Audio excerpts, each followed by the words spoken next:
আসসালামু আলাইকুম ওয়া রাহমাতুল্লাহি ওয়া বারাকাতুহু।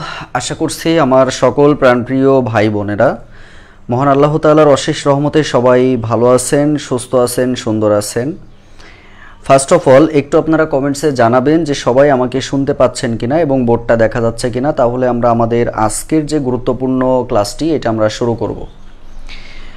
আপনারা সবাই অবগত আছেন যে প্রতি বুধবার বিকাল 5:30 অর্থাৎ আসরের নামাজের পর থেকে মাগরিবের নামাজ পর্যন্ত আমাদের ইংরেজি জব সলিউশন ক্লাস, আর বাকিগুলো তো আমরা সময় মতোই আমাদের জব সলিউশন ক্লাসগুলো হচ্ছে। ইতিপূর্বে আপনারা বলছিলেন, আমি যখন ম্যাথ জব সলিউশন শুরু করেছিলাম আপনাদের একটা কথা ছিল যে ভাই কোনোভাবে যদি ইংরেজিটা শুরু করা যায়, এবং যেহেতু আমরা ইংরেজির একজন ভালো শিক্ষক পেয়ে গেছি, তো যার ফলে আমরা কিন্তু এখন থেকে আমাদের প্রপার ওয়েতে আমরা ক্লাসগুলো পরিচালনা করব। সেটা পেইড ব্যাচ হোক, সেটা আমাদের অফলাইন ব্যাচ হোক, সেটা আমাদের অনলাইন ব্যাচ হোক, যেটাই হোক না কেন। তো প্রথমে আপনারা একটু কমেন্টসে জানাবেন যে সবাই শুনতে পাচ্ছেন কিনা এবং বোর্ডটা দেখা যাচ্ছে কিনা, আর আপনারা লাইভটা একটু শেয়ার করে দিবেন, কারণ প্রতিদিন যদি আপনাদের আগ্রহ যদি না থাকে, ভাই এই কষ্ট করে ফ্রি ক্লাসের তো গুরুত্ব নাই, মানে ফ্রি ক্লাসের আমরা চালাবো না, কারণ যদি আপনাদের আগ্রহ কম থাকে তাহলে এটা চালানো আমাদের জন্য কিন্তু কষ্ট হবে। তো যার ফলে আপনারা লাইভটা একটু আমাদের যে গ্রুপগুলো রয়েছে সেখানে একটু শেয়ার করে দেন, যাতে সবাই সকল ভাই বোনেরা যুক্ত হয়ে যেতে পারে। আর আপনারা ধারাবাহিকভাবে ক্লাসগুলো করার চেষ্টা করবেন। আচ্ছা, ক্লিয়ার আছে লিখেছেন, আচ্ছা ক্লিয়ার আছে, ধন্যবাদ। আচ্ছা, সবাই একটু সকল গ্রুপে একটু দিয়ে দিবেন এবং লাইভটা শেয়ার করে দিবেন, তারপরে আমরা আমাদের আজকের ক্লাসটি শুরু করব। আচ্ছা, দেখতে পাচ্ছি 40 জন মতো চলে এসেছেন, আরও আমরা সবাই আসার পরেই আমরা আমাদের ক্লাসটি শুরু করব। দেখেন, ইতিপূর্বে আমরা কিন্তু প্রাইমারি শিক্ষক নিয়োগ পরীক্ষা ঢাকা এবং চট্টগ্রাম বিভাগের যে বিগত সালের প্রশ্ন, এটা কিন্তু আমরা ম্যাথ অলরেডি শুরু করেছি, ম্যাথ হয়েছে। আর এটা আমরা এখন ইংরেজিটা আপনারা সলভ করবেন সুন্দরভাবে। ইংরেজিটা সলভ করার পরে এই ক্লাসগুলো যেহেতু 1 মাস পরে কিন্তু ফেসবুক অথরিটি আমাদের ক্লাসগুলো ডিলিট করে দিচ্ছে, যার ফলে এই ক্লাসগুলো আপনারা পাবেন যে ইউটিউব চ্যানেল রয়েছে সেখানে কিন্তু সুন্দর করে প্রত্যেকটা ক্লাস আমরা সাজাই দিচ্ছি, যাতে আমরা বেঁচে থাকবো না, কিন্তু একসময় এই ক্লাসগুলো কিন্তু আপনাদের অনেক বেশি কাজে লাগবে, বুঝতে পারছেন? তো আমরা সবাই একটু লাইভটা শেয়ার করে দিই, যাদের পরিচিত ফ্রেন্ডরা আছে তাদের কাছে একটু শেয়ার করে দিই, যাতে আপনারা সুন্দর একটা ক্লাস উপভোগ করতে পারেন। আমাদের প্রাইমারি শিক্ষক নিয়োগ পরীক্ষাতে ইংরেজিতে প্রশ্ন আসছিল 16টা, সেই 16টা প্রশ্নের একদম সুন্দর ব্যাখ্যা সহ আপনাদের সকলের প্রিয় মমিনুর রহমান স্যার উনি ক্লাস নেবেন সুন্দর করে। আপনারা সবাই শুরু থেকে ক্লাসটা করবেন। আরেকটু বলে রাখি, আমাদের পেইড ব্যাচে 11 থেকে 20 গ্রেডের রিটেন কোর্সের ক্লাস 7:30 মানে 7:30টায় শুরু হবে, আর 19তম শিক্ষক নিবন্ধনের ব্যাচের ক্লাস আমাদের রাত 8:30 শুরু হবে। কেউ লেট করবেন না, সময় মতো ক্লাসে চলে আসবেন। ইনশাআল্লাহ সেরা থেকে সেরা সার্ভিস আমরা দেওয়ার প্রত্যয় করেছি এবং আমরা সেটা দিব ইনশাআল্লাহ, ঠিক আছে? সবাই টাইমলি চলে আসবেন, যার যে ব্যাচে ক্লাস সেই ব্যাচে চলে আসবেন সবাই। তো আমি স্যারকে দিয়ে দিচ্ছি, আপনারা তাহলে সুন্দর একটা ক্লাস করেন। মাশাআল্লাহ 50+ ভাই বোনেরা যুক্ত হয়ে গেছেন। আসলে বিকালে তো অনেকের টিউশনই থাকে, যার ফলে করতে একটু কষ্ট, তারপরেও থাকতে হবে ভাই, হ্যাঁ, বা পরে আপনারা রেকর্ড দেখে নেবেন। ধন্যবাদ সবাইকে, আল্লাহ হাফেজ।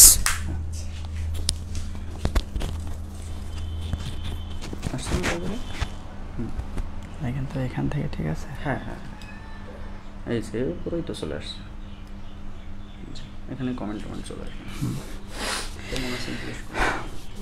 আসসালামু আলাইকুম, কেমন আছেন সবাই? আশা করি আল্লাহর রহমতে খুবই ভালো আছেন। তো আমরাও আলহামদুলিল্লাহ ভালো আছি। তো আজকে আবার হাজির হয়ে গেলাম নতুন একটা ক্লাসে। তো স্ক্রিনে দেখতেই পাচ্ছেন যে প্রাইমারি শিক্ষক নিয়োগ পরীক্ষা 2024 ঢাকা এবং চট্টগ্রাম বিভাগের ইংরেজি প্রশ্নের সমাধান ব্যাখ্যা নিয়ে চলে আসলাম। তো যাই হোক, কথা না বাড়িয়ে আমি ক্লাস শুরু করি। তো সবাই কাইন্ডলি খাতা কলম নিয়ে বসবেন, কারণ প্রশ্ন যদিও আমরা সমাধান করব 1 বাই 1, তারপরে কিন্তু আমরা প্রত্যেকটা প্রশ্নের কিছু কিছু ব্যাখ্যা লেখার চেষ্টা করব। তো সরাসরি চলে যাই ক্লাসে, শুরু করবেন।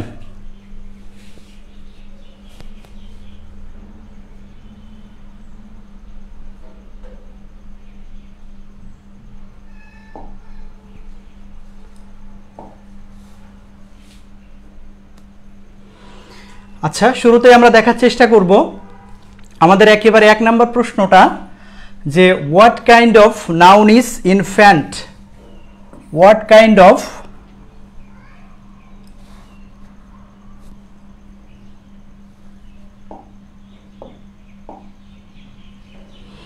আচ্ছা, তো আমরা শুরু করি। দেখেন একেবারে 1 নম্বর প্রশ্নটা, what kind of noun is infant. ইনফ্যান্টটা আসলে কোন নাউন? আচ্ছা দেখেন অপশনে অনেকগুলো আছে, যে কমন নাউন, কালেকটিভ, ম্যাটেরিয়াল এবং প্রপার। তো দেখেন ইনফ্যান্ট আসলে অর্থ কি। শুরুতে আমরা ইনফ্যান্ট অর্থ জানার চেষ্টা করব। ইনফ্যান্ট অর্থ হলো খোকা খুকি, শাব্দিক অর্থ। যদি বলি বাচ্চা কাচ্চা, তো এই খোকা খুকি বলতে কিন্তু শুধু খোকা না, এর মধ্যে কিন্তু খুকিও আছে। তো খেয়াল করবেন, খোকা হলো ছেলে এবং খুকি হলো মেয়ে। তাহলে দেখেন ইনফ্যান্ট বলতে কিন্তু শুধু কোনো ছেলে, বাচ্চা ছেলেকে বা বাচ্চা মেয়েকে বোঝায় না, উভয়কেই বোঝায়। তো আমরা জানি যে নাউন দ্বারা পুরুষ এবং মহিলা এবং ছেলে বা মেয়ে উভয়কে বোঝায়, অর্থাৎ যে নাউন দিয়ে চেনাই যায় না এটা ছেলে নাকি মেয়ে, অর্থাৎ উভয় হতে পারে, তাকে আমরা বলতে পারি উভয় জেন্ডার বা উভয় লিঙ্গ অথবা কমন নাউন। যেমন দেখেন যদি বলি ফ্রেন্ড, কাইন্ডলি একটু দেখবেন, ফ্রেন্ড কি বলেন তো? বন্ধু। আচ্ছা বন্ধু বলতে কি ছেলে বন্ধু নাকি মেয়ে বন্ধু? অবশ্যই উভয়, অর্থাৎ ছেলে এবং উভয়কে ফ্রেন্ড বলা যায়। তারপরে যদি বলি এনিমি, আচ্ছা বলেন তো এনিমি মানে কি? শত্রু। তাহলে শত্রু কিন্তু ছেলেও হয় মেয়েও হয়। আচ্ছা আবার যদি বলি চোর, THIEF, থিপ, থিপ মানে চোর। আচ্ছা বলেন তো চোর কি শুধু ছেলেরা হয়, মেয়েরাও হয়? তাহলে দেখেন চোর কিন্তু ছেলেরাও হতে পারে, মেয়েরাও হতে পারে। এনিমি, শত্রু কিন্তু ছেলেও হতে পারে, মেয়েও হতে পারে। ঠিক একইভাবে ফ্রেন্ড কিন্তু ছেলেও হতে পারে, মেয়েও হতে পারে। তারপরে আমরা আরো যদি দেখি স্পাউস, কাইন্ডলি একটু দেখবেন, স্পাউস মানে কিন্তু স্বামী এবং স্ত্রী উভয়, শুধু স্বামী বা শুধু স্ত্রী নয়। আবার যদি বলি প্যারেন্টস, একটু খেয়াল করবেন, প্যারেন্টস মানে কিন্তু পিতা এবং মাতা উভয়, শুধু পিতা না আবার শুধু মাতা না। তারপরে দেখবেন চাইল্ড, যদি বলি চাইল্ড মানে কি বলেন? শিশু। তো শিশু বলতে কি বোঝায়? ছেলে নাকি মেয়ে? উভয়। তাহলে দেখেন এই যে ফ্রেন্ড, ছেলে এবং মেয়ে উভয়কে বোঝায়। আবার যদি বলি এনিমি, শত্রু ছেলেও হতে পারে মেয়েও হতে পারে। থিপ, চোর, ছেলে মেয়ে উভয় হতে পারে। স্পাউস, স্বামী অথবা স্ত্রী উভয়। প্যারেন্টস, পিতা এবং মাতা উভয়। চাইল্ড, শিশু, ছেলে এবং মেয়ে উভয়। এবং দেখেন আমরা জানি যে নাউন দিয়ে ছেলে এবং মেয়ে অর্থাৎ উভয় জেন্ডারকে বোঝায় তাকে আমরা বলি কি বলেন? Common noun. তো আমরা এখন উত্তর দেখার চেষ্টা করব যে ইনফ্যান্ট আসলে কি।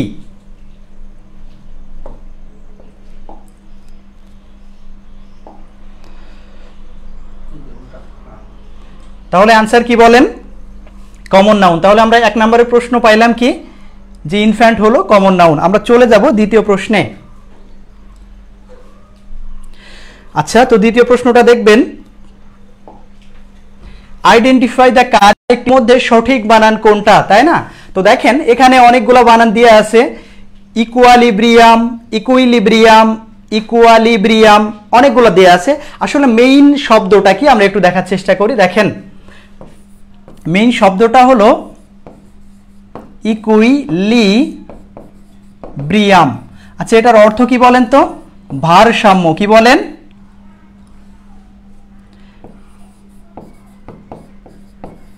ভারসাম্য। তো দেখেন আসলে স্পেলিং তো আসলে খেয়াল করে পড়ার বিষয়, মনোযোগ দিয়ে প্র্যাকটিসের বিষয়। তারপর আমি কয়েকটা লিখি। দেখেন ই দিয়ে আরো কিছু শব্দ, ETIQUETTE, এটিকেট মানে কি বলেন? শিষ্টাচার। শিষ্টাচার মানে কি? ভদ্র আচরণ। তারপরে যদি বলেন এমব্যাসি, EMBASSY, এমব্যাসি মানে কি বলেন? দূতাবাস। তারপরে যদি বলি ইমব্যারাসমেন্ট, EMBARRASSMENT,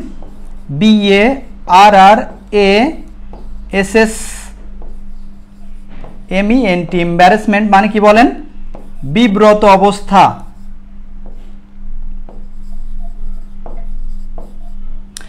তাহলে দেখেন ইকুইলিব্রিয়াম মানে ভারসাম্য বা সামঞ্জস্যপূর্ণ, এটিকেট মানে শিষ্টাচার, এমব্যাসি মানে দূতাবাস, এম্বারাসমেন্ট। দেখেন এগুলা স্পেলিং, আমরা স্পেলিংটা ভালো করে দেখে নিব।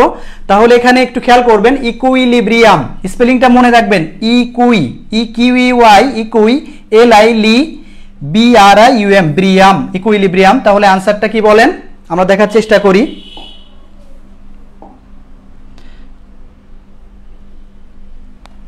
তাহলে আনসার হলো কোনটা বলেন? বি নাম্বার, অর্থাৎ ইকুইলিব্রিয়াম। আচ্ছা, তো আমরা এটা নিয়ে আর কথা না বলি, চলে যাব পরের প্রশ্নে। 3 নাম্বার কোশ্চেন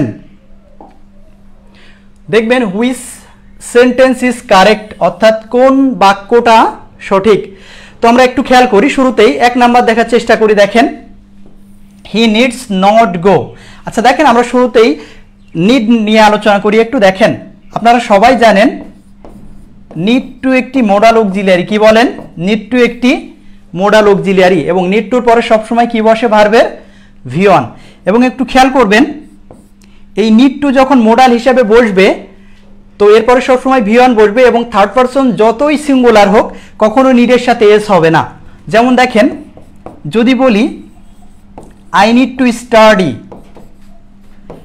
আমার পড়াশোনা করা দরকার। আবার যদি বলি হি নিড টু স্টাডি, একটু খেয়াল করবেন, দেখেন এই যে নিড টু কিন্তু মোডাল অক্সিলিয়ারি, এবং এই নিড টু যখন মোডাল হিসাবে আসবে তখন সাবজেক্ট যতই থার্ড পারসন সিঙ্গুলার হোক এই নিডের সাথে কখনোই এস বাই এস যুক্ত হবে না। তাহলে প্রথম সেন্টেন্সটা কিন্তু শুরুতেই ভুল, হি নিডস নট গো, তাহলে কিন্তু নিডস হবে না, হি নিড নট হতে পারতো। আচ্ছা, আমরা আরো একটু দেখি, একটা সেন্টেন্স খেয়াল করবেন, যদি বলি আই নিড টু গো, আমার যাওয়া দরকার। এখন দেখেন, এটা যদি আমরা নেগেটিভ করি কি হতে পারে? I need not to go, অনেকে বোধহয় এমন লিখতে পারেন, আই নিড নট। আচ্ছা, একটু খেয়াল করবেন, আমি আবারও বলি, যদি বলি আমার যাওয়া দরকার তাহলে কি লিখবেন? আই নিড টু গো, আমার যাওয়া দরকার। দেখেন, নিড টু মোডাল অক্সিলিয়ারি, তারপরে V1। কিন্তু যদি বলি আমার যাওয়ার দরকার না বা যাওয়া দরকার নয়, তাহলে নিড নট টু গো। অনেকেই বলবেন নিড নট টু গো। তো একটা জিনিস খেয়াল করবেন, নিড টুকে যখন আমরা নেগেটিভ করব তখন টু উঠে যাবে। কি বললাম বলেন? নিড টুকে যখন নেগেটিভ করব তখন কি হয়ে যাবে বলেন? টু উঠে যাবে। তাহলে I need not to go না, হবে আই নিড নট গো, আমার যাওয়া দরকার। তাহলে একটু খেয়াল করবেন, আমরা এ নাম্বার অপশনটা দেখি, হি নিডস নট গো। তাহলে আসলে হওয়ার কথা ছিল হি নিড নট গো, কারণ যতই থার্ড পারসন সিঙ্গুলার হোক ভার্বের সাথে এস হবে না। 2 নাম্বার দেখেন, হি নিড নট গো, এটাই অ্যান্সার হওয়া উচিত। তারপরেরটা দেখেন, he need not need to go. তো দেখেন, নিড টু কখনোই হয় না, এটা হবে না আনসার। তারপরে পরেরটা দেখেন, he does not need to go, কারণ দেখেন আসলে মেইনলি নিড টু নিজেই মোডাল অক্সিলিয়ারি, এখানে ডাজ দেওয়ার কোনো অপশনই নেই বা সুযোগই নেই। তাহলে আনসার হবে কোনটা বলেন? B number. তো আমরা অপশন টেস্ট করব, দেখি আসলে আনসার কোনটা। তো 3 নাম্বার প্রশ্নের উত্তর আমরা দেখে নিই, তাহলে কোনটা আনসার বলেন? বি নাম্বার, অর্থাৎ হি নিড টু গো। আচ্ছা, চলে যাব আমরা পরের প্রশ্নে। 4 নাম্বার প্রশ্ন। আচ্ছা, তো দেখি, কল নেম ইন্ডিকেটস, আসলে কল নেম বলতে কি বোঝায়? তো দেখেন, কল নেম মানে হলো, প্রথম অর্থ হলো গালি দেওয়া। কি বলেন? গালি দেওয়া অথবা ভর্ৎসনা করা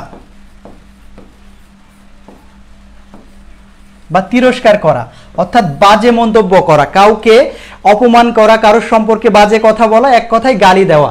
তো দেখেন, কল নেম শব্দের অর্থ কি? তো এটা একটা ফ্রেজাল ভার্ব বলতে পারেন বা গরুব ভার্ব। তো আমরা দেখি যে আসলে কল নেম এখানে কি অর্থ দিতে পারে। দেখেন, রিবুক কথাটার অর্থ হলো কাউকে ভৎসনা করা, তিরস্কার করা।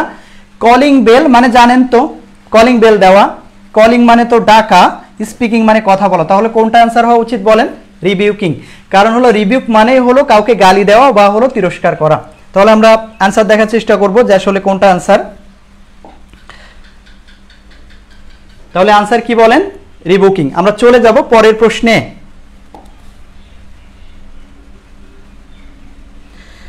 আচ্ছা, এবার আমরা দেখব 5 নাম্বার প্রশ্ন। He was dressed dash a black suit. আচ্ছা দেখেন, ব্ল্যাক স্যুট এটা হলো একটা কালো রঙের পোশাক, তাই না?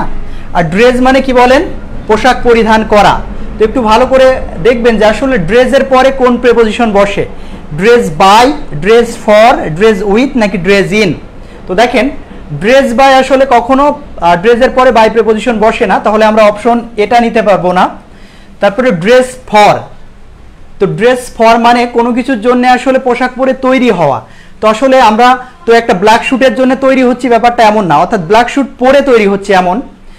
তাহলে ফর নিতে পারছি না। দেখেন ড্রেস উইথ মানে কি, তাই না? তো ড্রেস উইথ মানে অনেক দামি পোশাকে নিজেকে মুড়িয়ে ফেলা। তো এখানে আমরা সেরকম কোনো অর্থ পাচ্ছি কিনা খেয়াল করেন তো। হি ওয়াজ ড্রেসড অর্থাৎ তাকে পরানো হয়েছিল এ ব্ল্যাক স্যুট, একটা কালো রঙের পোশাকে। তো কালো রঙের পোশাক যে আসলে অনেক রাজকীয় পোশাক ব্যাপারটা কিন্তু এমন না। তাহলে আমরা উইথ নিতে পারছি না, কিন্তু ড্রেস ইনটা যদি নিই তাহলে ড্রেস ইন মানে হলো পরিহিত বা পরানো হয়েছে এমন। তাহলে কাইন্ডলি একটু লিখবেন ড্রেসড ইন। ড্রেসড ইন মানে কি বলেন? পরিহিত। আচ্ছা, পরিহিত মানে পরানো হয়েছে এমন, অ্যাড করা হয়েছে এমন। তাহলে ড্রেসের পরে অ্যাপ্রোপ্রিয়েট প্রিপোজিশন কি বসে বলেন? ইন বসে। তাহলে আমরা উত্তর দেখার চেষ্টা করব যে আসলে ড্রেসের পরে কোন প্রিপোজিশন বসবে। তাহলে আনসারটা কি বলেন? 5 নম্বরে ড্রেস ইন। আচ্ছা, আমরা তো শুধু প্রশ্ন সলভ করে যাচ্ছি, আমরা চেষ্টা করব পরেরগুলো নিজেরা একটু আনসার করার। আচ্ছা, চলে যাব পরের প্রশ্নে, 6 number.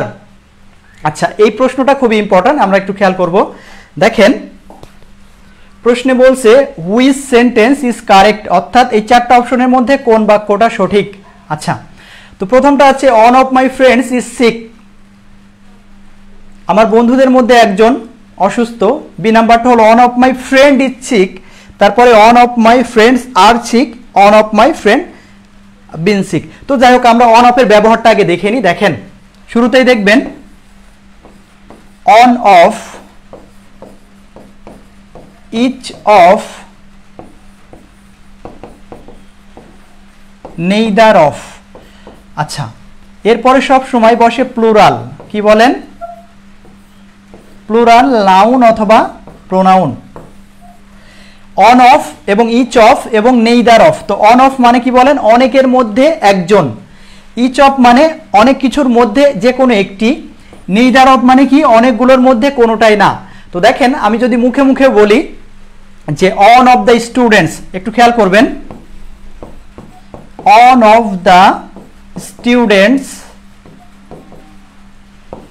Is or are selected, অর্থাৎ স্টুডেন্টদের মধ্যে একজন সিলেক্টেড। তো আপনাদের একটা ট্রিক শেখাই দিই। দেখেন যখন অফ দ্বারা দুইটা সাবজেক্ট যুক্ত থাকবে তখন সব সময় মেইন সাবজেক্ট হবে অফের আগেরটুকু।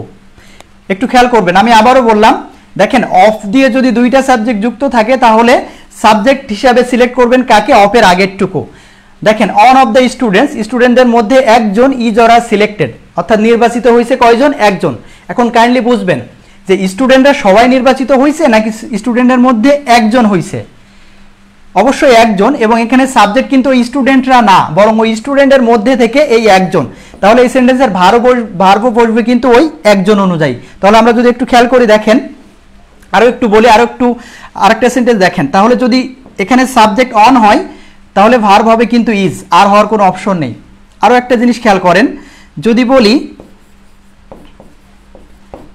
দ্য পিপল অফ যশোর, যশোরের লোকজন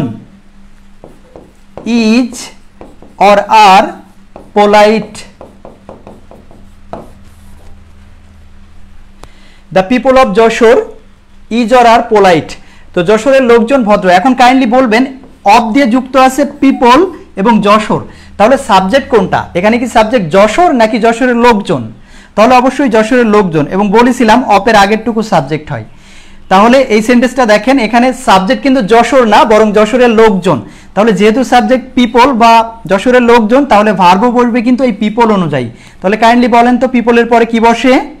ইজ নাকি আর? অবশ্যই আর বসে। তাহলে the people of Jessore are polite, যশোরের লোকজন ভদ্র আর কি।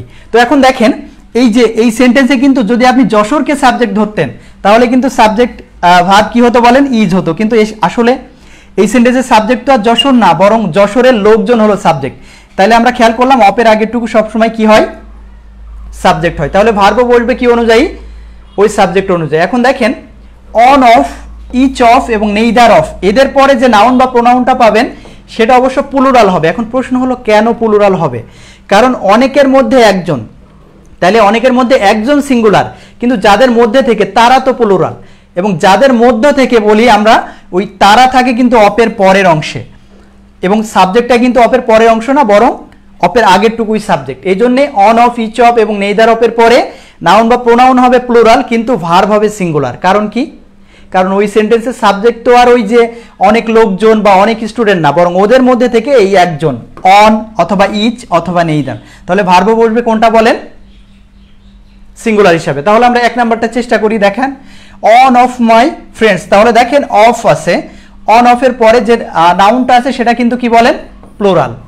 তাহলে ভার্বটা হবে কি? Singular, is. তাহলে এটা দেখলাম ঠিক আছে। আমরা 2 নাম্বার অপশন দেখব, অন অফ মাই ফ্রেন্ড। দেখেন অন অফের পরে এটা কিন্তু প্লুরাল হওয়ার কথা ছিল, কিন্তু কি এটা সিঙ্গুলার, তাহলে এটা হবে না।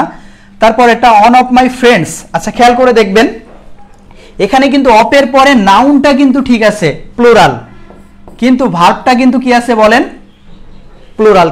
কারণ আমরা দেখলাম যে অন অফের, অন অফ বা ইচ অফ বা নেইদার অফ, এরপরে সাবজেক্টটা বা নাউন প্রোনাউনটা হবে প্লুরাল, কিন্তু ভার্ব হবে সিঙ্গুলার, তাহলে এটাও হবে না। আচ্ছা আমরা ডি নাম্বার দেখার চেষ্টা করি, অন অফ মাই ফ্রেন্ড। তো খেয়াল করবেন অন অফের পরে নাউনটা অলওয়েজ হবে প্লুরাল, তাহলে এখানে কিন্তু নাউনেই ভুল আছে এবং এখানে তো আর অন্য কিছু দেখার সুযোগ নেই, তাহলে এটা আনসার হবে না। তাহলে আনসার হবে কোনটা বলেন?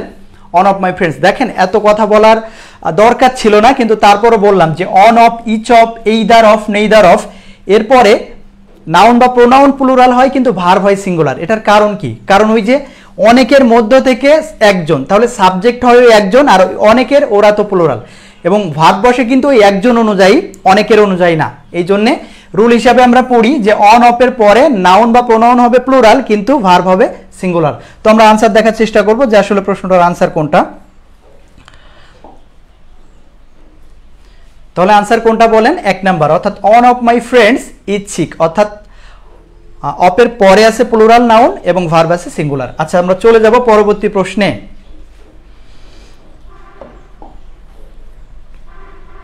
আচ্ছা এটা একটু খেয়াল করার চেষ্টা করবেন, either he or his friends, either he or his friends, হয় সে না হয় তার বন্ধুরা ড্যাশ ডান ইট, এটা করেছে। আচ্ছা এবার একটা জিনিস খেয়াল করেন তো, সে না হয় তার বন্ধুরা এটা করেছে, এটা কোন টেন্স হতে পারে? দেখেন either he or his friends, এরা কিন্তু সাবজেক্ট হিসাবে বাক্যে আছে, তার মানে বাক্যটা কিন্তু অ্যাক্টিভ। আচ্ছা তো আমরা শুরুতে একটু রুল জানার চেষ্টা করব। দেখেন অর এবং নর, এই দুইটা কানেক্টর দ্বারা যখন দুইটা সাবজেক্ট যুক্ত থাকবে, তাহলে পরের সাবজেক্ট অনুযায়ী ভার্ব বসবে, পরের সাবজেক্ট অনুযায়ী ভার্ব বসবে। তো একটু খেয়াল করেন, আমরা এক্সাম্পল লিখি, নেইদার হি nor his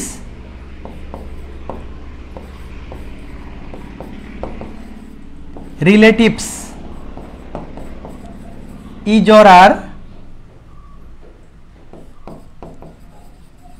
present। আচ্ছা এটার অর্থ কি বলেন? নেইদার হি নর হিজ রিলেটিভস, মানে সেও না তার আত্মীয়দের কেউই না, ইজ অর আর প্রেজেন্ট, উপস্থিত আছে। এখন দেখেন আমরা এই বাক্যের মধ্যে নর পেয়ে গেলাম, তো যদি অর অথবা নর থাকে তাহলে দেখেন নরের আগে একটা আছে হি এবং নরের পরে আছে হিজ রিলেটিভস।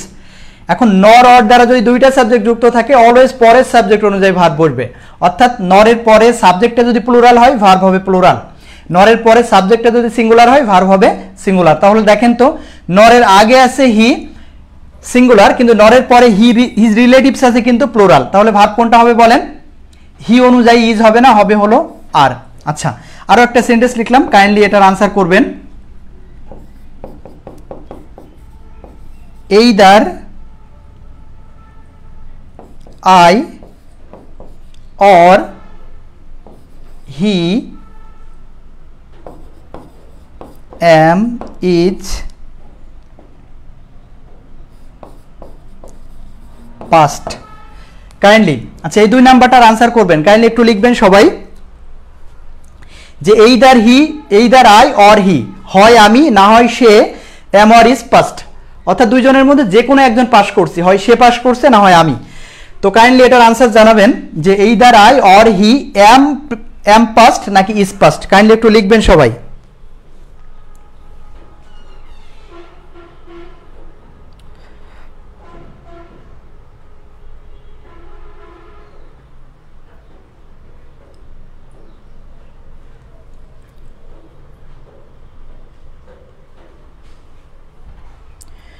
আচ্ছা, খুব দ্রুত উত্তর করবেন। এইদার আই অর হি, হয় আমি না হয় সে, এম অর ইজ পাস্ট। অর্থাৎ আমি না হয় সে পাস করছে, যে কোনো একজন। তাহলে কোনটা হবে বলেন আনসার? তাহলে আপনি খেয়াল করবেন, এখানে আছে অর দ্বারা যুক্ত দুইটা সাবজেক্ট, একটা হলো আই আর একটা হলো হি। এবং বললাম অর এবং নট দিয়ে যখন দুইটা সাবজেক্ট যুক্ত থাকবে আমরা অলওয়েজ ফলো করব পরের সাবজেক্টটাকে। তাহলে হির পরে কখনো এম বসে না, তাহলে আনসার হবে কোনটা বলেন? ইজ। তাহলে আমরা মেইন প্রশ্নে ফিরবো এবার। দেখেন either he or his friends. আচ্ছা, এখানে দেখেন হি কিন্তু সিঙ্গুলার, কিন্তু হিজ ফ্রেন্ডস কিন্তু কি বলেন? প্লুরাল। তাহলে এখানে এই সেন্টেন্সে কিন্তু ভার্ব বসবে হিজ ফ্রেন্ডস অনুযায়ী, হি অনুযায়ী না। তাহলে বলেন either he or his friends. আচ্ছা, আর তো বসতে পারতো, তাই না? তো যদি আর বসাই তাহলে কি হবে? হয় সে না হয় তার বন্ধুদেরকে করা হয়েছে। তো এমন তো বাক্য হয় না, প্যাসিভ। তাহলে এটা কিন্তু উত্তর হবে না। আচ্ছা, আমরা 2 নাম্বার দেখার চেষ্টা করি। Either he or his friends. আচ্ছা দেখেন, এখানে সাবজেক্ট কিন্তু আমরা সিলেক্ট করে নিলাম হিজ ফ্রেন্ডস, প্লুরাল, এখানে হ্যাজ আসার কোনো অপশনই নেই। আচ্ছা, তারপরে আমরা যদি ডি নাম্বারও দেখি, ডিউ কিন্তু সিঙ্গুলার, তাহলে ডিউ কিন্তু এখানে আসবে না। কিন্তু যদি আমরা সি নাম্বার দেখি তাহলে কিন্তু হ্যাভ আসার চান্স আছে, কারণ হিজ ফ্রেন্ডস হলো প্লুরাল এবং প্লুরালের পরে কি আসতে পারে বলেন? হ্যাভ আসতে পারে। তাহলে এখানে আনসার হবে কোনটা? হ্যাভ। তাহলে either he or his friends have done it, হয় সে না হয় তার বন্ধুরা এটা করেছে। আচ্ছা, এখন আমরা চেষ্টা করব আনসার দেখার।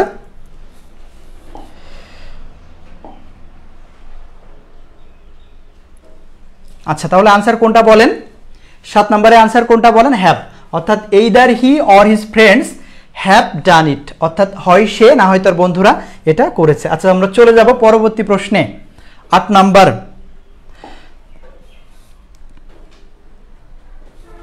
আচ্ছা, তো দেখবেন প্রশ্নটা কি? An adverb does not modify, অর্থাৎ একটা অ্যাডভার্ব মডিফাই করে না কাকে?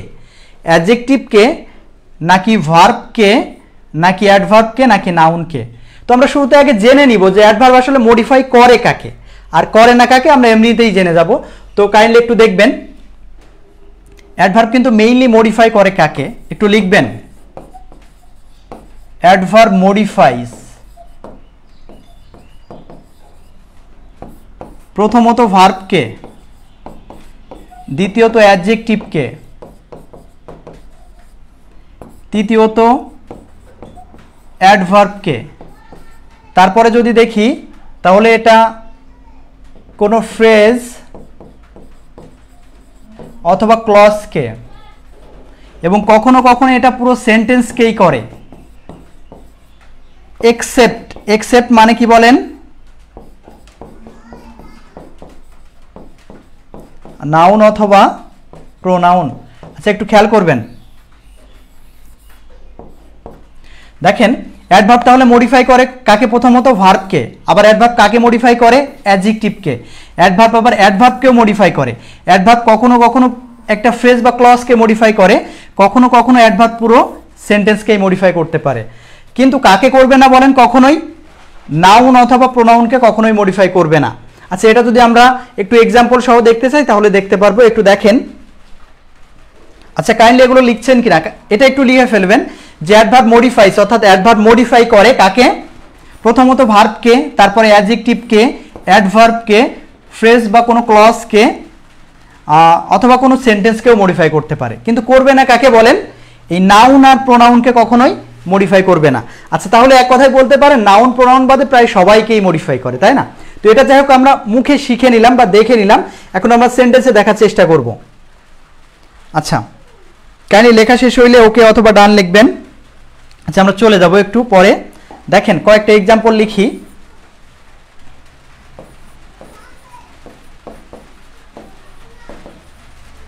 She studies hard। আচ্ছা, এখানে কিন্তু অ্যাডভার্ব হলো হার্ড, সে কঠোরভাবে পড়াশোনা করে। কিভাবে পড়াশোনা করে? কঠোরভাবে। তাহলে এটা কিন্তু হার্ড হলো কি?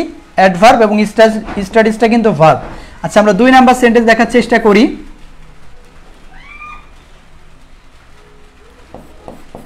His laptop is very nice।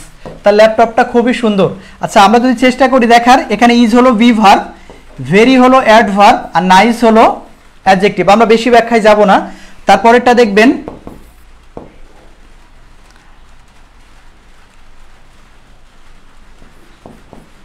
his phone is really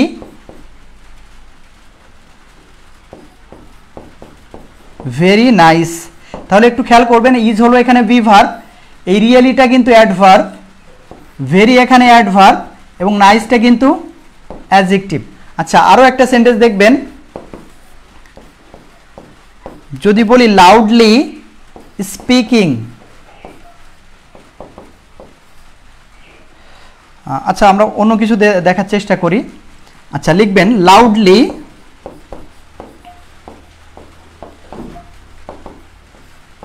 knocking at the door, অর্থাৎ খুব উচ্চ স্বরে জোরে দরজা নক করে, হি এন্টার্ড দ্য রুম। আচ্ছা, তো একটু দেখার চেষ্টা করেন, এখানে অ্যাডভার্ব কিন্তু লাউডলি অর্থাৎ উচ্চ স্বরে। আচ্ছা, আমরা আরো একটা সেন্টেন্স দেখার চেষ্টা করি, 5 নাম্বারটা।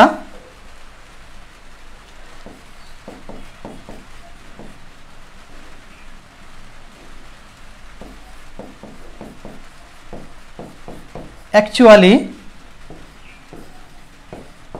He is a good boy. খুব সহজ বাক্য দিয়ে দেখি, দেখেন এই সেন্টেন্সে ভার্ব অ্যাডভার্ব কিন্তু অ্যাকচুয়ালি। তো একটু কাইন্ডলি খেয়াল করবেন, আমরা প্রত্যেকটা সেন্টেন্স বোঝার চেষ্টা করি। 1 নম্বরে চলে আসি, শি স্টাডিজ হার্ড, সে কঠোরভাবে পড়াশোনা করে। কিভাবে পড়াশোনা করে? কঠোরভাবে। তাহলে এখানে হার্ড হলো একটা অ্যাডভার্ব। এখন দেখি অ্যাডভার্ব কাকে মডিফাই করে, কঠোরভাবে সে নাকি কঠোরভাবে পড়াশোনা করে? অবশ্যই কঠোরভাবে পড়াশোনা করে। তার মানে কঠোরভাবে অ্যাডভার্বটা মডিফাই করলো কাকে? স্টাডিজ ভার্বকে। তাহলে আমরা বুঝলাম অ্যাডভার্ব মডিফাই করে প্রথমত কাকে? ভার্বকে। আচ্ছা, আমরা 2 নাম্বার দেখার চেষ্টা করি। দেখেন এই সেন্টেন্সে his laptop is very nice, তার ল্যাপটপটা খুবই সুন্দর। এখন এখানে দেখেন ভেরি কিন্তু অ্যাডভার্ব। এখন দেখব এই অ্যাডভার্বটা কাকে মডিফাই করে। আচ্ছা, তার ভেরি মানে খুব, তাহলে খুব তার ল্যাপটপ খুব হয় নাকি খুব সুন্দর? তাহলে অবশ্যই কি খুব সুন্দর। তাহলে বলেন তো এই খুব বা ভেরি কাকে মডিফাই করছে? খুব তার ল্যাপটপ নাকি খুব হয় নাকি খুব সুন্দর? অবশ্যই খুব সুন্দর। তাহলে ভেরিটা কিন্তু মডিফাই করছে কাকে বলেন? নাইস অ্যাডজেক্টিভকে। তাহলে আমরা বুঝলাম অ্যাডভার্ব মডিফাই করে কাকে? অ্যাডজেক্টিভকে। আচ্ছা, আমরা 3 নাম্বার দেখার চেষ্টা করি, his phone is really very nice. এখানে really adverb, very adverb, nice adjective. আচ্ছা, তো দেখি রিয়েলি কাকে। যদি বলি তার ফোনটা কেমন? সুন্দর। কেমন সুন্দর? খুব সুন্দর।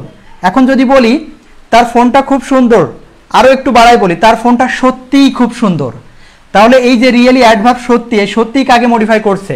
সত্যিই তার ফোন, সত্যিই হয়, সত্যিই সুন্দর নাকি সত্যিই খুব সুন্দর?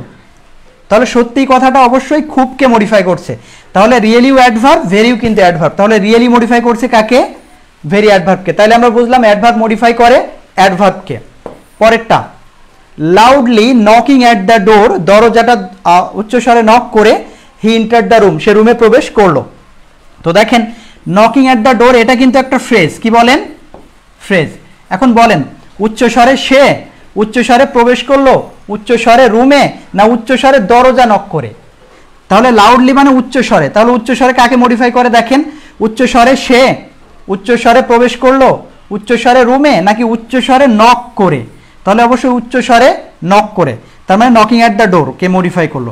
তাহলে লাউডলি দেখেন অ্যাডভার্ব যেটা মডিফাই করছে নকিং অ্যাট দ্য ডোর একটা ফ্রেজকে। তাহলে আমরা বুঝলাম অ্যাডভার্ব শুধু ভার্বকে মডিফাই করে না, অ্যাডজেক্টিভকেও মডিফাই করে, কখনো কখনো অ্যাডভার্বকে মডিফাই করে, কখনো আবার কি একটা ক্লজকেও মডিফাই করে। আচ্ছা, আমরা এবার 5 নাম্বার দেখার চেষ্টা করি। দেখেন অ্যাকচুয়ালি মানে প্রকৃতপক্ষে বা মূলত, he is a good boy, সে একটা ভালো ছেলে। এখন দেখেন যদি অ্যাকচুয়ালি অ্যাডভার্ব হয় কাকে মডিফাই করে দেখি? প্রকৃতপক্ষে সে, প্রকৃতপক্ষে হয়, প্রকৃতপক্ষে একটি, প্রকৃতপক্ষে গুড, নাকি প্রকৃতপক্ষে ছেলে, নাকি প্রকৃতপক্ষে সে একটা ভালো ছেলে? তাহলে দেখেন প্রকৃতপক্ষে সে একটা ভালো ছেলে। তাহলে প্রকৃতপক্ষে অ্যাডভার্ব যেটা পুরো বাক্যকেই মডিফাই করছে। তাহলে আমরা বোধহয় বুঝে ফেলছি যে অ্যাডভার্ব মডিফাই করে প্রথমত ভার্বকে, দ্বিতীয়ত অ্যাডজেক্টিভকে, তৃতীয়ত অ্যাডভার্বকে, চতুর্থত কি করে? এটা একটা ফ্রেজ বা ক্লজকে এবং কখনো কখনো পুরো বাক্যকেই মডিফাই করে, কিন্তু করবে না কাকে? করবে না কাকে বলেন তো? শুধু নাউন বা প্রোনাউনকে। তাহলে আমরা আনসার দেখার চেষ্টা করি। প্রশ্নে বলছে an adverb does not modify, modify করে না কাকে? তাহলে আমরা দেখি করে কাকে। আচ্ছা, অ্যাডজেক্টিভ, অ্যাডভার্ব মডিফাই করে অ্যাডজেক্টিভকে, তো আমরা জানি, তাহলে এটা নিতে পারছি না। আবার অ্যাডভার্ব মডিফাই করে ভার্বকে, তাহলে উত্তর এটা নিতে পারবো না।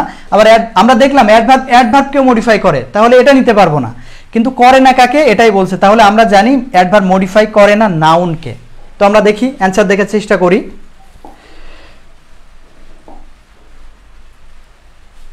আচ্ছা, তাহলে আনসার কোনটা বলেন? ডি নাম্বার, অর্থাৎ 8 নম্বরের আনসার হলো ডি নাম্বার, নাউন, অর্থাৎ অ্যাডভার্ব মডিফাই করে না নাউনকে।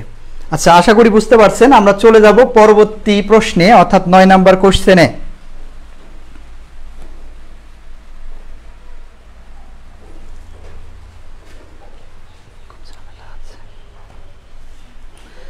আচ্ছা, তো এখানে কাইন্ডলি দেখবেন 9 নম্বর প্রশ্ন, দ্য সিনোনিম অফ অনসেট, অর্থাৎ অনসেটের সমার্থক শব্দ কোনটি?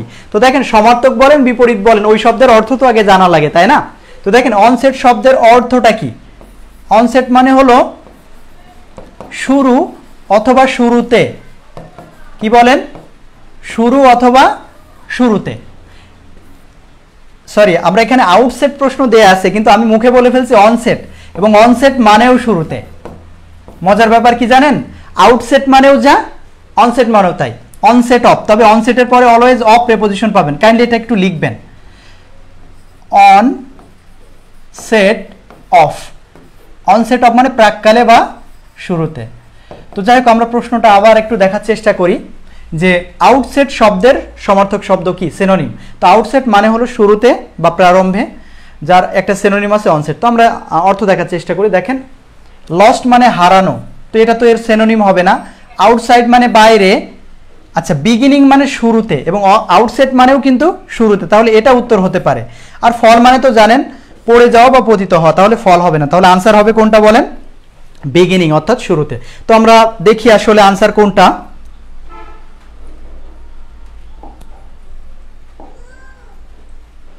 তাহলে আনসার কোনটা বলেন 9 নম্বরে? দ্য সিনোনিম অফ আউটসেট, অর্থাৎ আউটসেট শব্দের সমার্থক শব্দ কোনটি? তো আউটসেট মানে শুরুতে এবং বিগিনিং মানেও শুরুতে। আচ্ছা, আমরা চলে যাব পরবর্তী প্রশ্নে। আচ্ছা, এবার একটু দেখবেন 10 নম্বরে বলছে যে ইনডিফিনাইট প্রোনাউনের উদাহরণ কোনটি? তো আমরা এখানে 4টা অপশনে অনেকগুলো প্রোনাউন দেখতে পাচ্ছি। একটা হলো হু, একটা হলো মাইন, একটা হলো উই, আর একটা হলো সেভারাল। তো যাই হোক, আমরা আগে ইনডিফিনাইট প্রোনাউন শিখে নিই যে ইনডিফিনাইট প্রোনাউন আসলে কাকে বলে। তো আগে মনোযোগ দিয়ে শুনবেন। দেখেন, ইনডিফিনাইট প্রোনাউন আসলে কোনগুলো। তো দেখেন, যে প্রোনাউনগুলো দিয়ে নির্দিষ্ট করে কাউকে বোঝাবে না, কারণ ইনডিফিনাইট মানেই হলো অনির্দিষ্ট। একটু মানেটা দেখবেন। ইনডিফিনাইট মানে কি বলেন? অনির্দিষ্ট, অর্থাৎ যে প্রোনাউন নির্দিষ্ট করে কাউকে বোঝায় না, তবে অনির্দিষ্টভাবে কাউকে না কাউকে বোঝায়, তাকেই বলে ইনডিফিনাইট প্রোনাউন। যেমন যদি উদাহরণ বলি, দেখেন, দেয়ার আর মেনি পিপল, অনেক লোক আছে, who don't love their country, যারা তাদের দেশকে ভালোবাসে না। এই যে মেনি পিপল, এই মেনিটা কি বলেন তো? অনেক লোক। এই অনেক লোক কারা? আমরা, নাকি অন্য কেউ, নাকি কারা? নির্দিষ্ট করে কিন্তু না। আবার যদি বলি দেয়ার আর সেভারাল স্টুডেন্টস, কিছু ছাত্রছাত্রী আছে, হু ডোন্ট স্টাডি প্রপারলি, ঠিকঠাক পড়াশোনা করে না। তো এই যে সেভারাল স্টুডেন্ট, কিছু ছাত্রছাত্রী, এই সেভারাল বলতে কোন স্টুডেন্টকে, মানে স্টুডেন্টকে বোঝাচ্ছে, আমাদেরকে নাকি অন্য কাউকে? তো নির্দিষ্ট করে কাউকে না, তবে কিছু না কিছু স্টুডেন্ট আছে যাদেরকে অনির্দিষ্টভাবে বোঝাচ্ছে। তারপরে আবার যদি বলি on can shine in life, একজন জীবনে উন্নতি করতে পারে বাই ওয়ার্কিং হার্ড, কঠোর পরিশ্রম করে। এই যে অন ক্যান, একটু খেয়াল করবেন, one can shine in life by working hard, অর্থাৎ কঠোর পরিশ্রমের মাধ্যমে একজন জীবনে উন্নতি করতে পারে। কাইন্ডলি বলবেন, এই একজন কে? আমি, নাকি আপনি, নাকি অন্য কেউ? যে কেউ হতে পারে, অর্থাৎ কে নির্দিষ্ট না, অর্থাৎ অনির্দিষ্টভাবে যে কাউকে বোঝাতে পারে। তাহলে একটু খেয়াল করব অল্প কথায়, যে প্রোনাউন দিয়ে নির্দিষ্টভাবে না, অনির্দিষ্টভাবে কাউকে না কাউকে বোঝায়, তাকেই বলে ইনডিফিনাইট প্রোনাউন। তো ইনডিফিনাইট প্রোনাউন কোনগুলো আমরা একটু লিখি, সবাই লিখবেন একটু। ইনডিফিনাইট প্রোনাউন একটু লিখবেন on, some, any, many, several, no,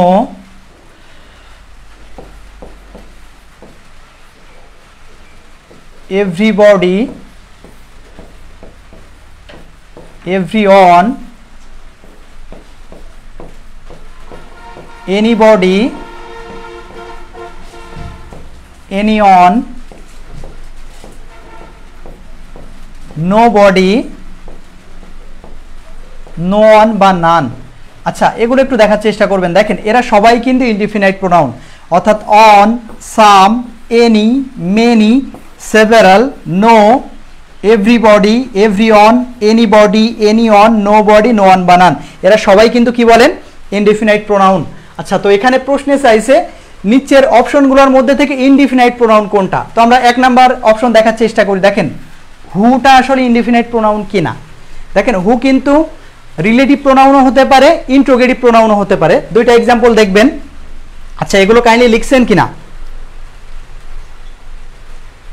দেখেন। আমরা দুইটা সেন্টেন্স লিখি।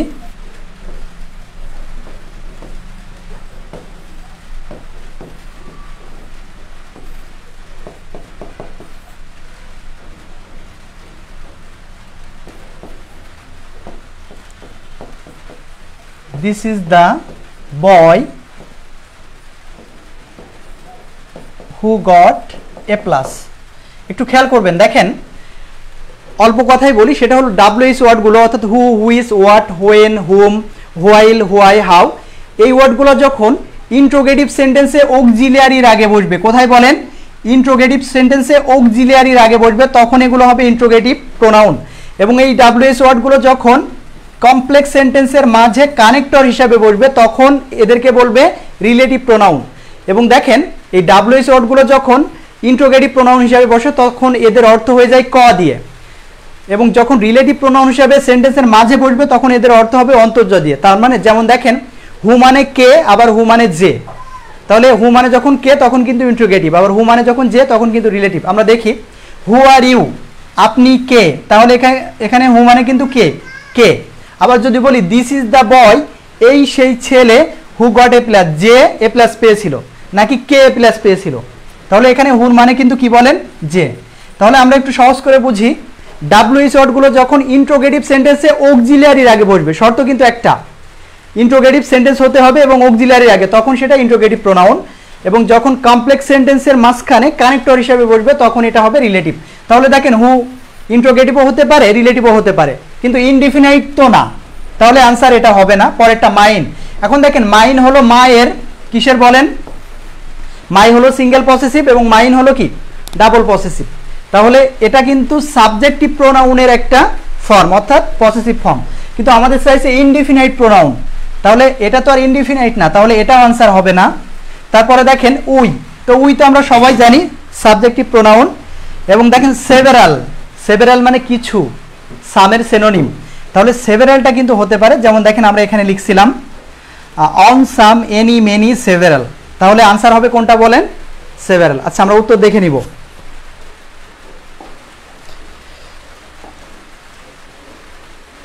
তাহলে আনসার কোনটা বলেন, সেভারাল। আচ্ছা, আশা করি বুঝছেন। আমরা চলে যাব পরবর্তী প্রশ্নে, অর্থাৎ 11 নম্বরে। আচ্ছা, তো এটা দেখেন 11 নম্বর প্রশ্ন আমরা পড়ার চেষ্টা করি যে টাইম আফটার টুইলাইট, কি বলেন টাইম আফটার টুইলাইট। এখন দেখেন টুইলাইট মানে কি, টুইলাইট মানে হলো বিকালের শেষ, কি বলেন বিকালের শেষ ভাগ।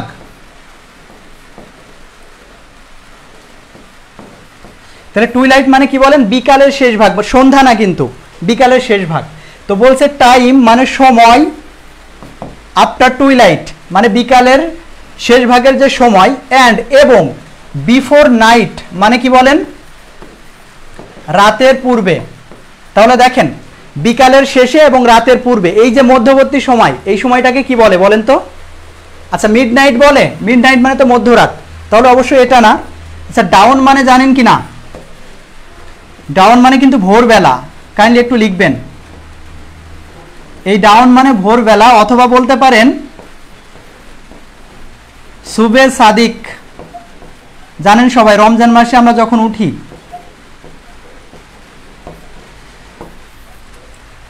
তাহলে দেখেন মিডনাইট মানে রাতের বেলা। তো আমরা আগে প্রশ্ন থেকে এই সময়টা কি জেনে নিই। দেখেন বলতেছে বিকালের শেষ ভাগ এবং রাতের পূর্ব ভাগ, মানে বিকালের শেষ এবং রাতের আগে, এই যে মধ্যবর্তী সময়, এই সময়টাকে কি বলে?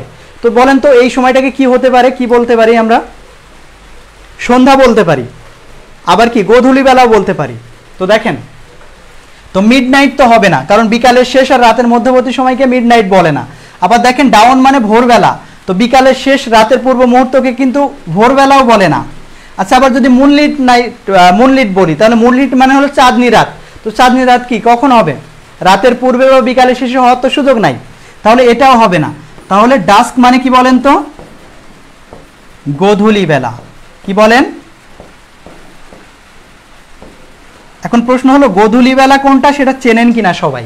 না হলে আমরা একটু বলে নিব। দেখেন গোধূলি বেলা আসলে দেখেন এটা হলো গ্রাম অঞ্চলের সাহিত্যিকরাই কিন্তু এই সময়টার নাম দিছে।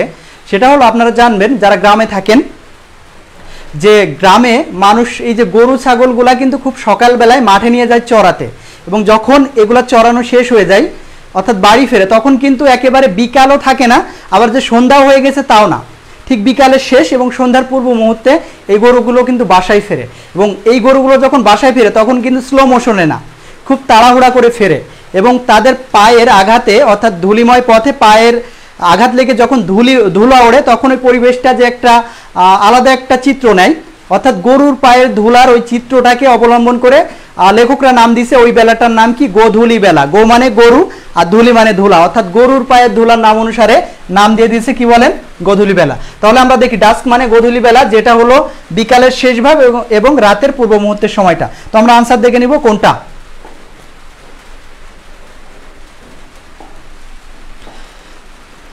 তাহলে আনসার হলো কি বলেন? ডাস্ক গোধূলি বেলা। দেখেন এই সব প্রশ্ন নিয়ে আসলে এত বেশি আলোচনা করার কিছু না, যেহেতু সামনে আসছে তাই বলছি আর কি। এগুলো খুবই সিম্পল একটা ব্যাপার। আচ্ছা চলে যাব আমরা পরবর্তী প্রশ্নে, 12 নাম্বার। আচ্ছা দেখেন 12 নম্বর প্রশ্ন হলো কোনটি অ্যাবস্ট্রাক্ট নাউন? দেখেন হিউম্যানিটি মানে হলো মানবতা, হিউম্যান মানে মানুষ, হিউম্যান মানেও মানুষ, হিউম্যান তো দুইটা সেম হয়ে গেছে, যাই হোক। এখন দেখেন অ্যাবস্ট্রাক্ট নাউন, এখানে হয়তো আমরা একটা অ্যান্সার করে নিলাম উত্তর দেখে, কিন্তু আপনার রিয়েলি অন্য পরীক্ষায় কি এখান থেকেই পড়বে? হিউম্যানিটি বা হিউম্যান বা এখান থেকে পড়বে না। তাইলে আমাদের অ্যাবস্ট্রাক্ট নাউন একটু জানতে হবে, একটু মনোযোগ দিয়ে শুনবেন। দেখেন অ্যাবস্ট্রাক্ট নাউন সম্পর্কে যদি ডিটেলস বলি মোটামুটি টাইম লেগে যাবে, তো মুখে বলি। দেখেন অ্যাবস্ট্রাক্ট নাউনটা আসলে কি? দেখেন অ্যাবস্ট্রাক্ট নাউনের বাংলা হলো গুণবাচক বিশেষ্য, অর্থাৎ যে নাউন চোখে দেখা যায় না, জাস্ট ফিল করে করে নাম দিতে হয়, তাকে কি বলে? Abstract noun. এবং দেখেন নাউন মূলত কিন্তু দুই প্রকার। আমরা যদি বলি, একটু খেয়াল করবেন, নাউনের সংজ্ঞা যদি বলি, পৃথিবীতে যত কিছু আমরা চোখে দেখতে পাই এবং যত কিছু চোখে দেখতে পাই না এমন কোনো কিছুকে যদি আমরা নামে ডাকতে পারি তাইলেই সেটা কিন্তু নাউন। তার মানে কি নাউনের ধারণা কয়টা বলেন? দুইটা, একটা চোখে দেখতে পাই কিছু, আর কিছু দেখতে পাই না। তো দেখেন যে নাউনগুলো আমরা চোখে দেখতে পাই তাদের নাম দিয়ে দিব আমরা কংক্রিট, তার মানে কি বলেন? দৃশ্যমান। আর যে নাউনগুলো আমরা চোখে দেখতে পাবো না অর্থাৎ ফিল করে করে নাম দিব, তার নামই হলো কি বলেন? Abstract noun. তো আমরা অ্যাবস্ট্রাক্ট নাউন কেমন হবে বলেন? এগুলো অদৃশ্যমান। তো যাই হোক আমরা বেশি ব্যাখ্যায় যাব না, একটু অ্যাবস্ট্রাক্ট নাউন সম্পর্কে জানার চেষ্টা করব। দেখেন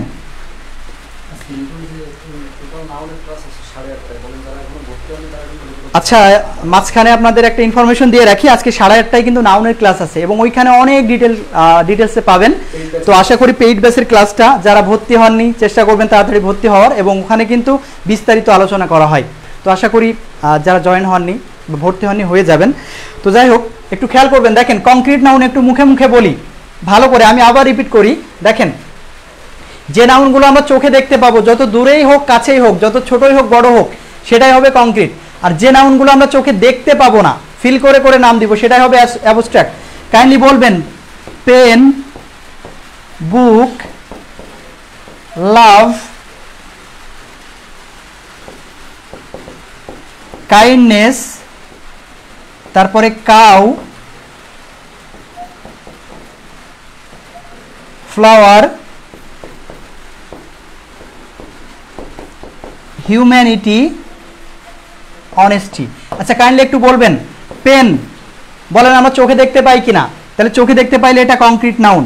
আচ্ছা বলেন বুক আমরা চোখে দেখতে পাই, হ্যাঁ দেখতে পাই, তাহলে এটাও কংক্রিট নাউন।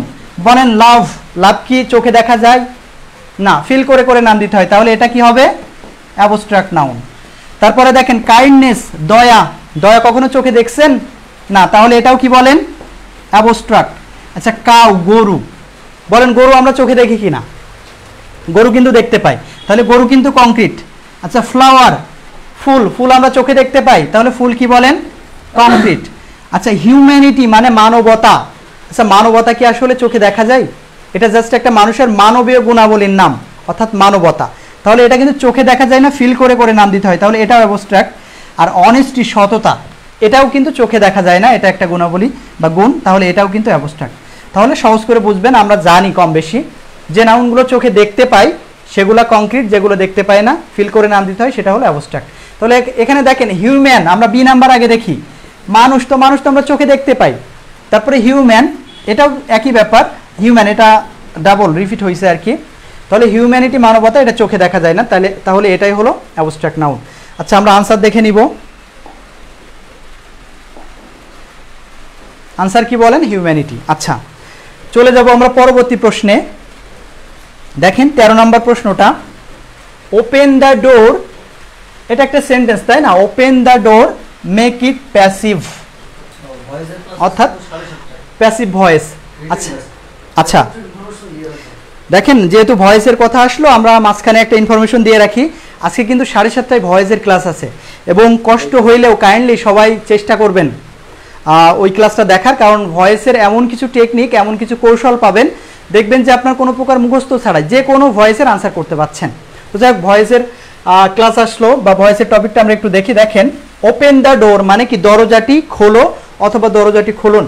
তো এটা দেখেন কোন সেন্টেন্স, প্রথমত এটা কিন্তু ইম্পারেটিভ সেন্টেন্স, এবং এটাকে কি করতে বলছে বলেন প্যাসিভ করতে বলছে। তো আমরা ইম্পারেটিভ সেন্টেন্সের প্যাসিভের নিয়ম কি সবাই জানেন, আমরা তারপর একটু লিখি। ইম্পারেটিভ সেন্টেন্সের প্যাসিভের নিয়ম হলো লেট দিয়ে শুরু করতে হবে, মূল ভার্ব দিয়ে যদি শুরু হয় তাহলে লেট বসবে, তারপরে বসবে অবজেক্ট, এবং তারপরে বসবে বি, এবং তারপরে বসবে V3।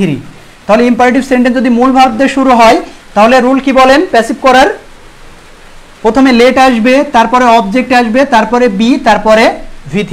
তো আমরা চেষ্টা করি প্রথম সেন্টেন্সটা, যেহেতু ওপেন দ্য ডোর এটা ইম্পারেটিভ সেন্টেন্স, তাহলে এটা প্যাসিভের নিয়ম দেখি আমরা। এ নাম্বার আছে দ্য ডোর ইজ ওপেনড।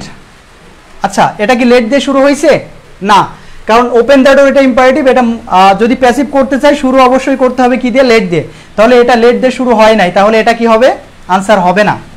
আচ্ছা তারপরে আমরা সি নাম্বার দেখার চেষ্টা করি, লেট দ্য ডোর ওপেনড, কিন্তু এখানে তো একটা বি দেওয়া উচিত তাই না, তাহলে বি দেয়নি, তাহলে এটাও হবে না আনসার।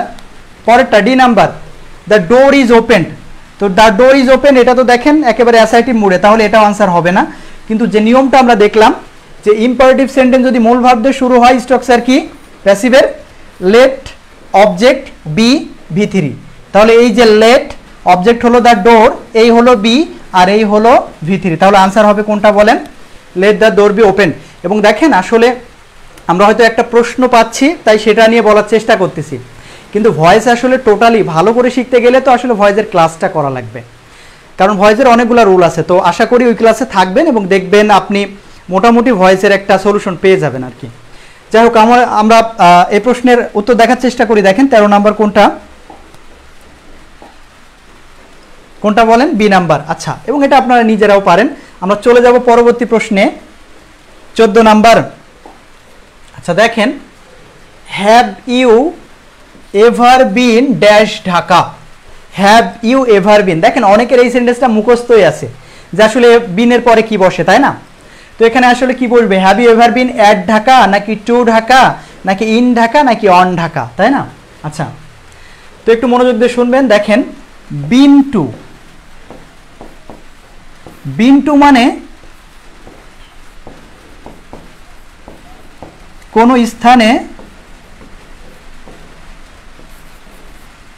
ভ্রমণ করা এবং ফিরে আসা অর্থে।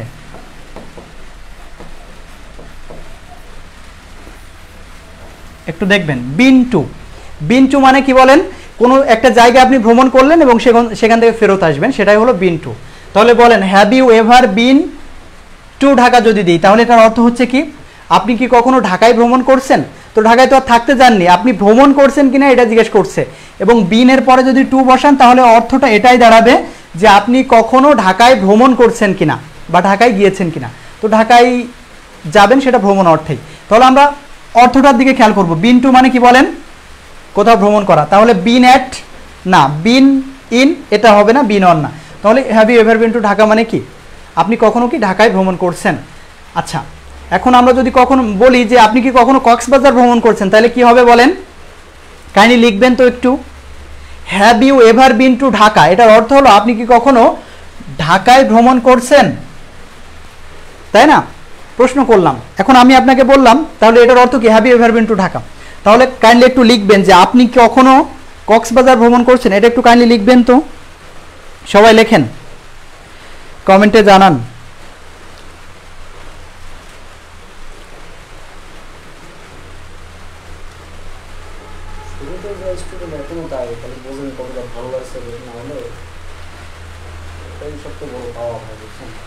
আচ্ছা, আপনাদের আসলে একটু বলি, দেখেন আমি যে কোশ্চেন সলভের ক্লাস নিচ্ছি, আমি যখনই কোনো একটা প্রশ্নে ঢুকছি আমার কিন্তু পুরো চ্যাপ্টারের রুল মনে আসতেছে।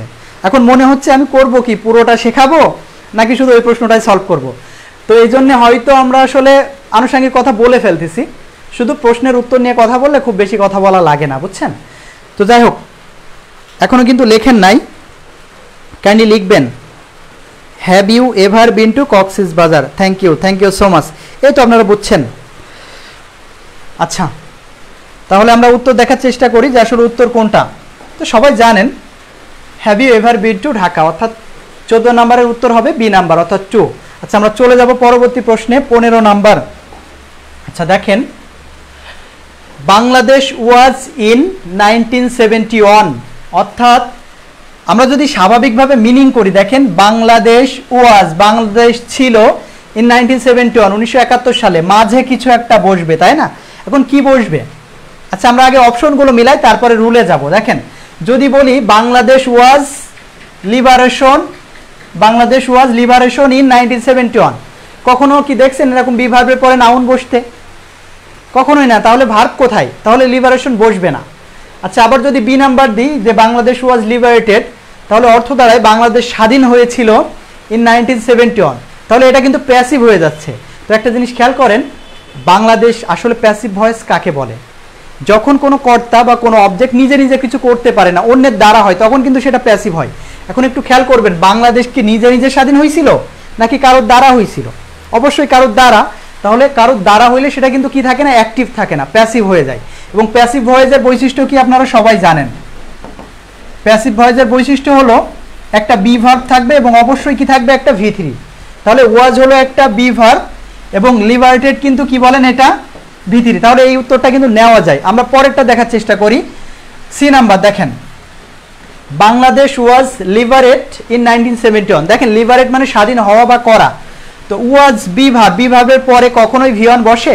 কখনোই বসেন, তাহলে এটাও আনসার হবে না।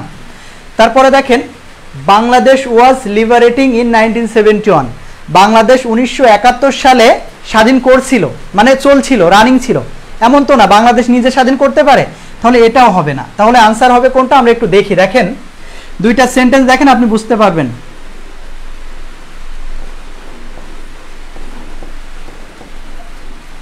We should prevent corruption. 2 নাম্বারটা লিখবেন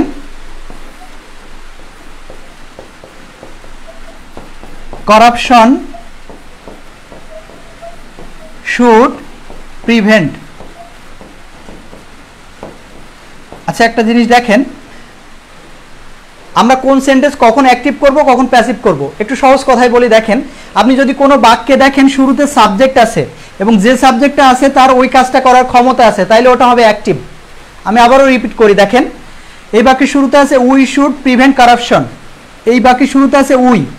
এখন দেখেন এই শুরুতে যে থাকবে তার যদি ওই কাজটা করার ক্ষমতা থাকে তাহলে বাক্যটা অ্যাক্টিভ হবে, আর যদি শুরুতে যে থাকবে তার যদি ওই কাজটা করার ক্ষমতা না থাকে, কারোর দ্বারা হয়, তাহলে অবশ্যই হবে কি প্যাসিভ।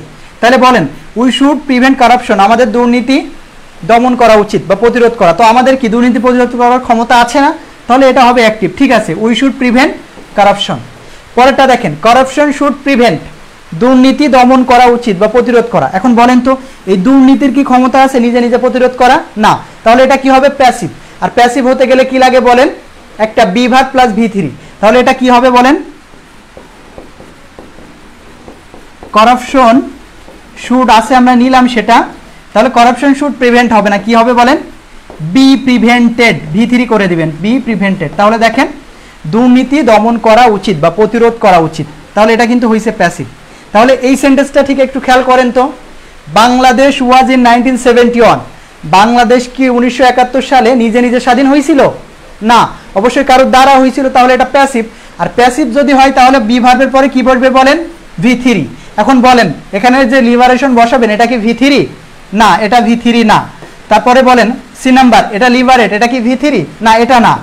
লিবারেটিং, এটা কি V3? না, আইএনজি। তাহলে V3 কোনটা? লিবারেটেড। তাহলে কোনটা হবে বলেন answer? Bangladesh was liberated in 1970, অর্থাৎ 1971 সালে বাংলাদেশ কারো না কারো মাধ্যমে স্বাধীন হয়েছে। এটা হলো কি প্যাসিভ।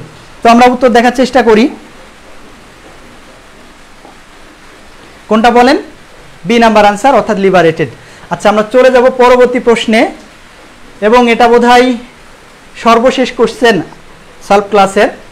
তো একটু খেয়াল করবেন, the poet of beauty, the poet of beauty অর্থাৎ সৌন্দর্যের কবি নামে খ্যাতকে, বা পোয়েট অফ বিউটি বলা হয় আসলে কোন লেখককে বা কোন সাহিত্যিককে? তো আমরা এখানে একটু দেখার চেষ্টা করি। এ নাম্বার অপশনে আছে ওয়ার্ডসওয়ার্থ। আচ্ছা, এটা কিন্তু ডাবল হবে, একটু কাইন্ডলি লিখবেন ওয়ার্ডসওয়ার্থ। তো আমরা ওয়ার্ডসওয়ার্থ সম্পর্কে একটু দেখি।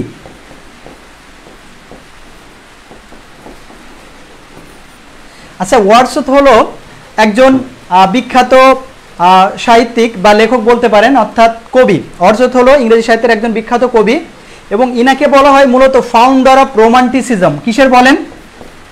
রোমান্টিসিজম।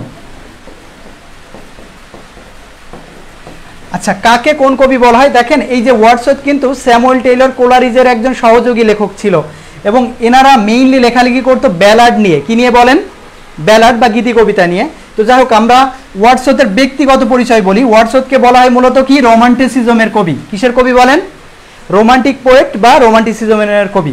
আচ্ছা, তাহলে এখন তাকে তো বিউটি বলা হয় না, পোয়েট অফ বিউটি বলা হয় না, তাহলে আমরা এ নাম্বার উত্তর নিব না। আচ্ছা, তারপরে দেখেন আমরা শেষ থেকে দেখি ইলিয়ট। আচ্ছা, ইলিয়ট আসলে কে?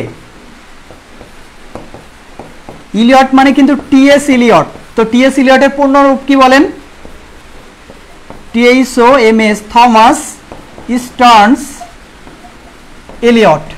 দেখেন কিছু না হোক একটা কবির ইলেবরেশনটা জানেন, এটাও তো লাভ, তাই না? তাহলে অনেক সময় পরীক্ষায় পড়ে টি.এস. ইলিয়টের পূর্ণ রূপ কি বা পূর্ণ নাম কি, তাহলে কি হবে বলেন? Thomas Stearns Eliot. এখন দেখেন ইনি হলেন একজন পোয়েট, এসেইস্ট এবং হলো প্লে রাইট। কি বলেন? এবং ইনি হলো একজন আমেরিকার, কোথাকার বলেন? টি.এস. ইলিয়ট বা থমাস স্টার্ন ইলিয়ট হলো একজন আমেরিকান কবি, একজন আমেরিকান প্রাবন্ধিক এবং আমেরিকান কি বলেন? নাট্যকার। তো তিনার পরিচয় মূলত প্লে রাইট হিসাবে, এবং তাকে আসলে এরকম কোনো বিশেষ নামে ডাকা হয় ব্যাপারটা এমন না। আচ্ছা, আমরা মিল্টন সম্পর্কে একটু জানি। দেখেন